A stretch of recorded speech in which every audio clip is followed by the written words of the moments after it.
morning, good afternoon and good evening. How you all doing? Hope you're doing good. This is a bizarre video I never thought I'd have to do.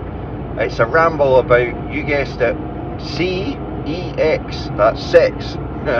Sex.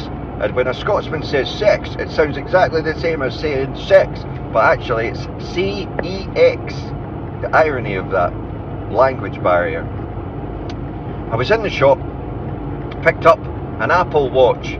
Absolutely great buy for the Apple Watch. It's a 42mm one. I believe it's called the Apple Sport, so it's not like by any means like fully up-to-date Apple Watch, all singing and dancing.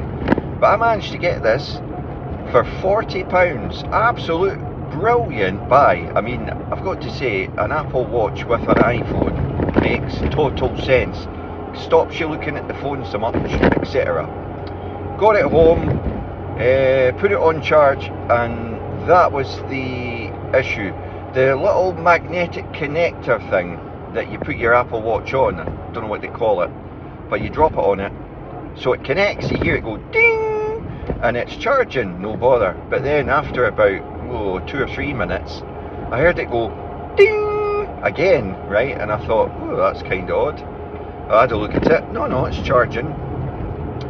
But I happened to be in the same room as it, and I kept not looking, but I kept hearing the ding, and then occasionally ding. So basically every 5 minutes or 3 minutes, it just disconnected itself randomly from the charger lead, and then reconnected itself, which took ages to charge the watch, and it made it hotter than it needed to be, I reckon. So I tried my wife's little lead, no problems whatsoever. Charged the watch up 2 days without needing to charge this watch, the battery, and it's brilliant. £40, can't believe the bargain. So I says to myself, I rolled up the wee lead. I says, next time I'm in Stirling, I'm going to take the lead back and just say to them, any chance of swapping this lead over, because it's obviously faulty, and it's the watch itself is brilliant.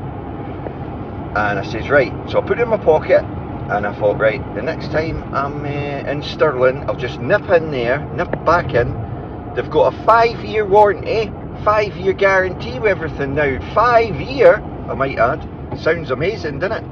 So, we're talking a charging lead. I had it in my pocket, took it in, and then that's, well, you could say a stranger walks into a bar with a charge lead with no receipt, which I couldn't find, don't know what I'd done with it. But I'd only bought it like literally 2 days ago. So luckily I had my iPhone with me, so we went into the Apple Watch app, which you can do, and bingo, there's the serial number of the watch in question, which means on their system they can look back and say, aha, there you go, that's the day you bought it, and we've got you here, you paid for it, and you've got this charge lead. Now, the charge lead actually had CEX on it, so it wasn't a genuine Apple charge lead. Let's get real. For £40 for an Apple iWatch that's brilliant, working great, you don't mind if the charger at least works. You wouldn't be bothered if it was said Apple or CEX on it. But in this instance, obviously I explained what was going wrong with it. I said, just randomly disconnects. Right, you'll need to put it in for a warranty test. Oh, you know, right, right, it's 15 to 20 minutes. Just pop back if you've got something to do, and then we'll come back in. So I says, right, that's fine. I says, by the way, the charge lead will do it with any watch. It doesn't need to be my watch, because it did it with my wife's watch, did it with my daughter's watch. I even tried it with my son's watch, and it did it with him. So it's doing it with every Apple Watch. It will do it with whatever one you test it with. So I went away for a coffee, a nice wee Costa, bearing in mind that caffeine can obviously have a reverse effect and will relax you, but anyway. So I'm enjoying my Costa, and I got carried away. I was flicking away through stories and that, and I was like, you know what, I've been in here about half an hour, 40 minutes, I better go back there. So I wandered back. I had this charge lead in for warranty, and here's where I think CEX in general let themselves down.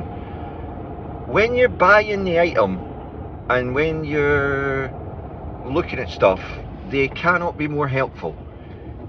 Every time, and I mean every time, I've taken something back and went, it's not quite right, or there might be something not quite right here. It's always a long, drawn out. I know it's like obviously a company policy, whatever way they do this, you know, they've got to do it a set way, but I've got to say this, they could be a bit more friendly, and in cases like this where it's basically a consumable. What's a consumable? A consumable is a charge lead, right? A USB lead or a magnetic little lead is a consumable, right? For them, they buy millions of them, they get them discounted to like £1, 50p a lead, hence why you get the occasional one that doesn't work right. You with me? So really, we could have avoided this by just basically going, give me that lead, here's another lead, thank you very much for your custom. Anyway, that eventually did happen, but they were adamant it was fine, it wasn't doing it. And I was like, I can assure you, it's definitely doing it. I tried it on various watches, and it says the watch in question I put on a magnetic freestand charger, not had one issue with it.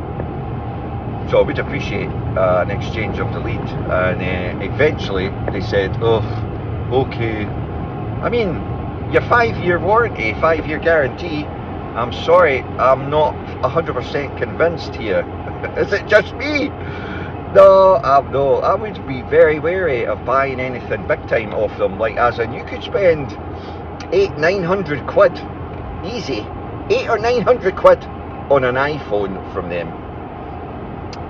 And say you bought it and I can see this scenario. So you bought it, the battery health was 82%. Bearing in mind, if an iPhone goes below 80% and hits 79%, you get the dreaded service warning, this battery needs replaced. Now, if you have, or anyone in the comments has had that happen to them after buying a iPhone from CEX, let me know in the comments if they actually send it away for repair, like free of charge, or do they charge you for it?